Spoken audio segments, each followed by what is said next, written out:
It seems like the majority of people leave planning for retirement so late that it's almost a panic.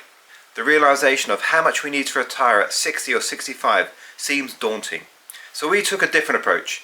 Instead of trying to save enough to retire on, we're building generational wealth. We're building an asset portfolio that not only will provide us with all of our income needs, but it'll be something we can pass down to our kids, and eventually they can pass down to their kids too. And this is how the rich and wealthy live. Instead of working for a living to provide for their lifestyle, they acquire assets that can do exactly the same. As the asset grows, you can take a portion of that growth and use it for your lifestyle. Now, there are a few ways you can build generational wealth and put together an asset portfolio, and by the end of this video I'm going to provide you with 12 of them. And if you feel you're too old and you've missed the boat, I was 47 when I got started and I had absolutely no awareness of generational wealth or how to build an asset portfolio. And after less than 4 years, we have an asset portfolio valuing over 7 figures and growing. So here's the first one, and one of the most popular ones in building generational wealth. Number 1, building a business. Anybody with the desire and the motivation can build a business. Often they have small and humble beginnings, but they scale over time.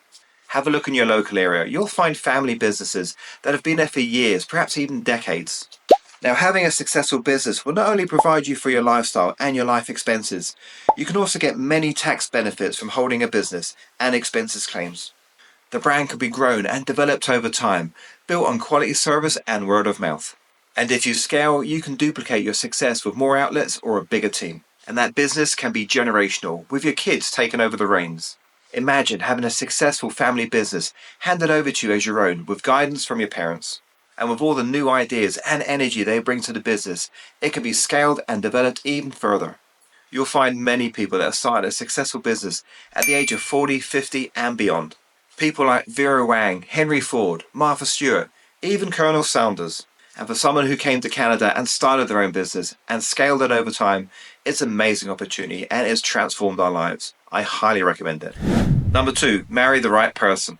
Now, this may seem like a strange way to build generational wealth, but marrying the right person or partnering with somebody for life can mean a difference between wealthy and poverty. If you marry someone whose principles, money habits and life goals do not align with yours, this could be setting yourself up for failure. Having goals aligned, matching money habits and working together as a partnership can make all the difference. It would certainly make life easier and more enjoyable, both of you pulling in the right direction for the same goal. And I would argue it's one of the reasons why arranged marriages are among the most successful. Working together in a partnership can bring happiness and success. That success will build over time, and eventually at the right time, that family wealth can be passed down to the next generation. And if you feel they're not ready to take on the responsibility, you can also drip feed them for a trust fund, so they don't blow it all before the age of 30. And if you do have concerns about your children's financial literacy, we have a plan for that in number 3. Thanks for watching today's video. I appreciate you. If you find some value, perhaps give me a thumbs up and maybe consider subscribing to the channel. I'd love to be part of the community. Now, back to the video. Number 3, educating the kids. Now, if you built wealth over your lifetime, or even if you're getting started and educating yourself, the best gift you can give to your kids is financial literacy. It's a super serum to blow out their life potential wide open and literally live out their dreams. Because if you are starting on this wealth journey in your midlife, like me, or even later, imagine how young they will be when they achieve their financial goals, armed with financial literacy. Setting them up for life with the gift of knowledge around money and acquiring assets to build wealth will literally promote generational wealth. Your kids will have the opportunity to make their own fortune and find their own path. Now, one of the drawbacks I find here from personal experience is that your kids may not want to listen to their old parents. After all, what do we know? And as I'm finding, this battle will require strategy and patience. But like me, I'm sure you'll find a way around it. Number 4, rental properties. So if you've watched any of my videos, you probably know by now that I'm building a portfolio of rental properties, and this is our number 1 strategy for building generational wealth. Investing into rental properties is one of the most popular methods of building generational wealth, as the cost of the properties and the outgoings are generally covered by the tenants.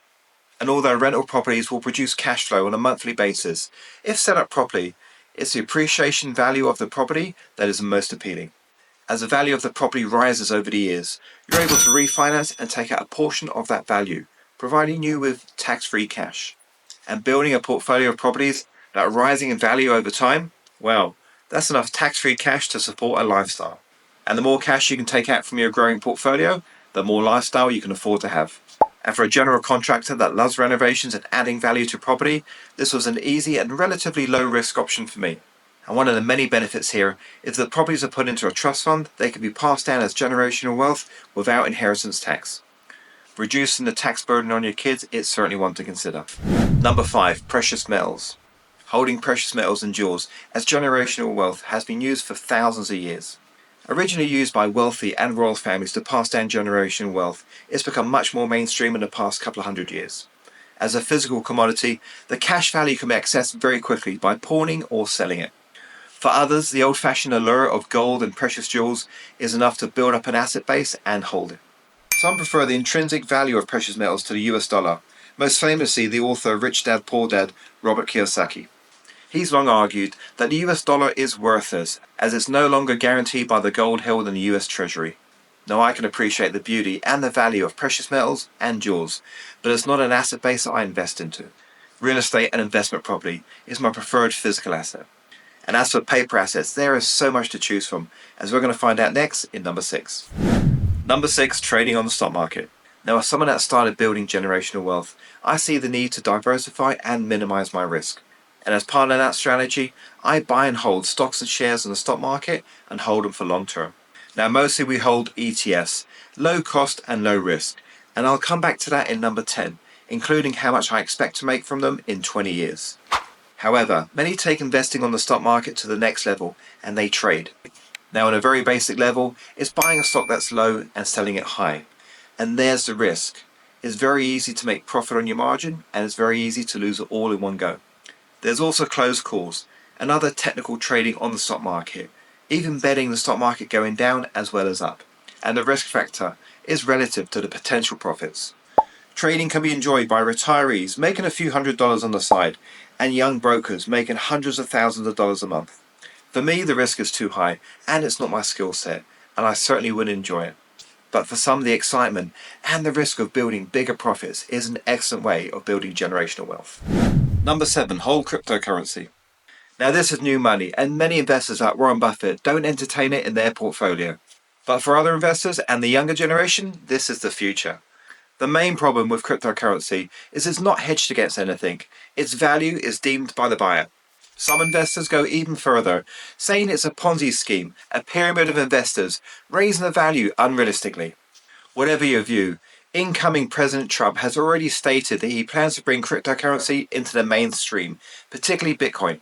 And with Elon Musk being part of the new US government cabinet, himself a big advocate of cryptocurrency and meme coins, you can bet cryptocurrency is not going anywhere. With the kind of returns they've been delivering in the past few years, I suspect more and more people will invest into crypto with a view to make some serious wealth. Replace the US dollar? I don't think so. Grow in value and take an increasing percentage of the banking landscape? I think it's inevitable. Right now, it's not part of our investment portfolio, but it could be one for the future. Watch this space. Number 8, continue working. Now, something that became very apparent in my research into generational wealth was just how many people return to work after retiring. It seems that many people struggle to give up work completely and return to it in some form or another, part-time or even full-time. And quite often, it's not even a financial need. People need to have structure, a purpose, and even a focus. For some, it fits the need for socializing. For others, they just need a bit of cash for that expensive hobby. So number 8 is to continue working and to continue contributing to your generational wealth. After learning the principles and skills of building generational wealth and spending time accumulating it, why stop? Why not continue working and earning and teaching those same principles to your kids? After all, passing down the skills and the mindset to build wealth is wealth in itself. And when you get to that age, it seems to be the realization that that is worth more than the money. Number 9, online business. Now, if you're older like me, you would have noticed the major differences in commerce over the past 30 years with the advent of the internet. Since the early 90s, the commerce world online has been growing, and now it seems everything can be bought online. Last year, it was estimated we spent globally $730 billion, with an estimated consumer base of about 5 billion people. That's about 66% of the world population. And the amazing fact is, every one of those people can be a potential customer. So my advice is start an online business. It's never been easier, cheaper, and less time consuming to build an online business than it is right now in 2024. What are you waiting for? You don't even need to leave the comfort of your home. You can build and scale a business from your kitchen table. Scale it over time while you continue working your job, and maybe even go all in full time and replace your income. Even on a small scale, your online business can generate enough funds that you can invest into other assets. There is literally nothing to stop you and everything to gain. With belief, hard work, and determination, you can build and scale a business that can be grown and passed down to your family. And with the internet these days, there's a consumer for everything. The sky is the limit. Number 10, the S&P 500 ETF. Of all the investing you can do in the US stock market, this is probably the most low risk and easiest way to build generational wealth. Indeed, the majority of our investment portfolio consists of our favorite ETFs, with an average return of 10 to 12% every year. We have a set and forget strategy with dollar cost averaging every single month. Now, unlike trading on the US stock market, as we discussed in number 6, investing in the top 500 companies in the US is a relatively low risk option with great diversification. And by dollar cost averaging every month with an auto payment, you don't have to do a thing. Even the dividends can be reinvested each quarter to build your portfolio. And with most growth ETFs providing a return of about 10% a year or more, it's a great option.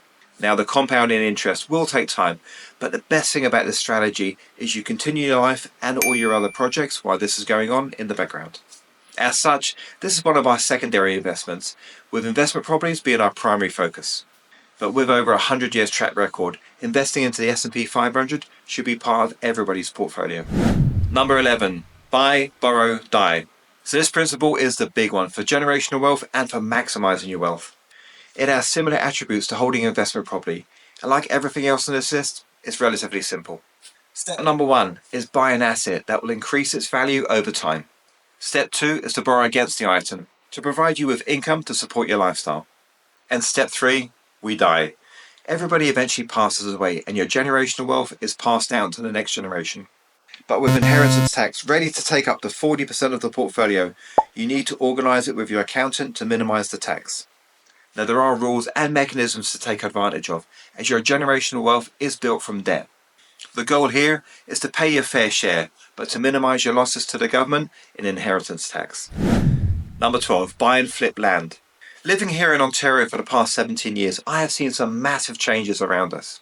Although we've moved house 4 times since we moved to Canada, it's all been within the same city, and in that time we've witnessed huge housing growth to try and keep up with the growing population. Whole land parcels have been sold to developers and built on to keep up with the demand. So why not buy land? Buying a piece of land means you can hand it down to your kids as an investment. And if chosen wisely enough, the return on investment on that land, being in high demand in the future, can provide handsome returns for your kids. And one of the best things about buying land is not just the huge profits you can gain from it, but it's the passive nature of it. You literally don't have to do anything with it, just buy and hold. Now, this is not for me, unless I can build on the land and develop it, but for some it could be ideal to add some diversification to their portfolio. Buying land when you're young and holding on to it until it's raised in value could be a winning strategy. Now, when I was young, I made a lot of mistakes, but there were 4 that cost me a lot. Watch this video here, where I go over those 4 costly mistakes that I made in my 30s and you can avoid. And if you're younger than me, you can take advantage and build some serious generational wealth. I'll see you in there.